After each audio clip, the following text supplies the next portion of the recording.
తాజా అంశాన్ని చూస్తున్నాం. అమరావతి రాజధాని నిర్మాణం కోసం ప్రపంచ బ్యాంకు, ఆసియా అభివృద్ధి బ్యాంకుల నుంచి తీసుకునే రుణాలు ఆంధ్రప్రదేశ్ అప్పుల పరిమితిలోకి రావని కేంద్ర ఆర్థిక శాఖ స్పష్టం చేసింది. దీనికి సంబంధించి మరింత సమాచారాన్ని మా ప్రతినిధి అరుణ్ అడిగి తెలుసుకుందాం. అరుణ్, చెప్పండి, కేంద్రం సమాధానంపై మరిన్ని వివరాలేంటి? ఆంధ్రప్రదేశ్ రాష్ట్ర రాజధాని నిర్మాణానికి కేంద్ర ప్రభుత్వం పూర్తిగా సహకరిస్తుంది. అందుకు అనుగుణంగానే కేంద్ర ప్రభుత్వం పూర్తి స్థాయిలో రుణాలకు సంబంధించినటువంటి వ్యవహారంలో సహకారాలు అందిస్తోందని. అయితే ఈ మేరకు కేంద్ర ప్రభుత్వం ఆంధ్రప్రదేశ్ రాజధాని నిర్మాణానికి అవసరమైనటువంటి అన్ని రకాల మౌలిక వస్తువుల కల్పనకు అవసరమైనటువంటి నిధులు సమకూర్చాల్సినటువంటి బాధ్యత ఉంది. కాబట్టి అందుకు అనుగుణంగా తాము విదేశీ సంస్థల నుంచి రుణాలు ఇస్తున్నామని, ఎఫ్ఆర్బిఎం పరిమితితో సంబంధం లేకుండా ఆ తీసుకునేటువంటి రుణాలు ఏవి కూడా రాష్ట్రానికి సంబంధం లేకుండా, రాష్ట్ర ఆర్థిక వ్యవస్థకు ఎఫ్ఆర్బిఎం పరిమితికి సంబంధం లేకుండా కేంద్ర ప్రభుత్వమే ఇస్తుంది అని చెప్పి కేంద్ర ప్రభుత్వం ఈ రోజు స్పష్టం చేసింది.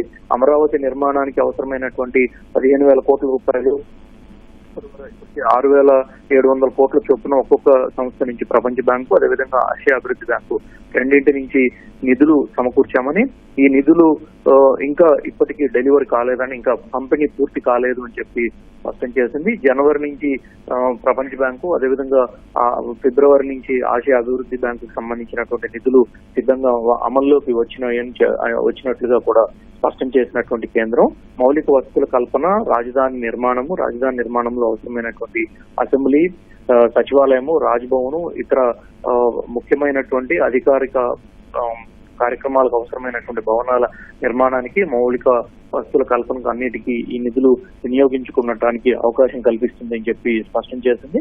ఈ వైకాపాకు సంబంధించినటువంటి తిరుపతి ఎంపీ మధ్యల గురుమూర్తి అడిగినటువంటి అనేక ప్రశ్నలకు కేంద్ర ఆర్థిక శాఖ సహాయ మంత్రి పంకజ్ చౌదరి లిఖితపూర్వకంగా సమాధానం ఇచ్చారు. ఈ సమాధానంలో ప్రపంచ బ్యాంకు నుంచి, ఆసియా అభివృద్ధి బ్యాంకు నుంచి తీసుకునేటువంటి నిధులతో రాష్ట్ర ప్రభుత్వానికి సంబంధం లేదని, ఇవి కేంద్ర ప్రభుత్వమే తీసుకొని రాష్ట్రానికి ఇస్తుంది అనేటువంటి అర్థం వచ్చేలా ఆయన స్పష్టమైనటువంటి సమాధానాన్ని ఈ రోజు లోక్సభలకు అందజేయడం జరిగింది.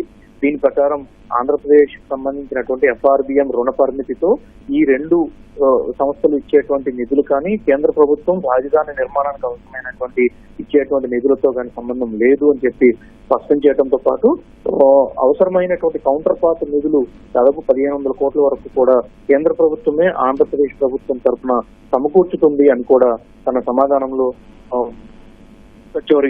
పంకజ్ చౌదరి స్పష్టం చేశారు. ఇది వైకాపా సభ్యుడు అడిగినటువంటి అనేక ప్రశ్నలు, అంటే ఆంధ్రప్రదేశ్ రాష్ట్ర రాజధాని నిర్మాణానికి సంబంధించినటువంటి వ్యవహారంలో నూతన రాజధాని అభివృద్ధిలో భాగంగా ఆంధ్రప్రదేశ్ లో అసెంబ్లీ, సచివాలయము, రాజ్భవన్ల నిర్మాణానికి ఎంత మొత్తం నిధులు ఇచ్చింది, ఈ ప్రాజెక్టుల కోసం ఎంత కేటాయించారు, భవిష్యత్తులో ఏదైనా అదనపు మొత్తం కేటాయించే ప్రణాళిక ఉందా, దాంతోపాటు రాజధాని అభివృద్ధికి 15,000 కోట్ల రూపాయలు కేటాయిస్తామన్న కేంద్ర ప్రభుత్వం వాగ్దానాన్ని నెరవేర్చిందా, ఒకవేళ నెరవేర్చి ఉంటే అది ఎఫ్ఆర్బిఎం పరిధిలోకి వస్తుందా అనేటువంటి ప్రశ్నలతో మధ్యలో గురుమూర్తి కేంద్ర ప్రభుత్వానికి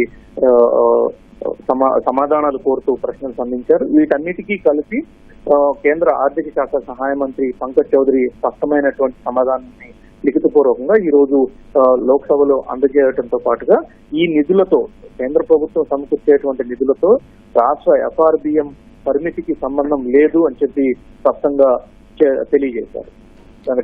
ధన్యవాదాలు అరుణ్.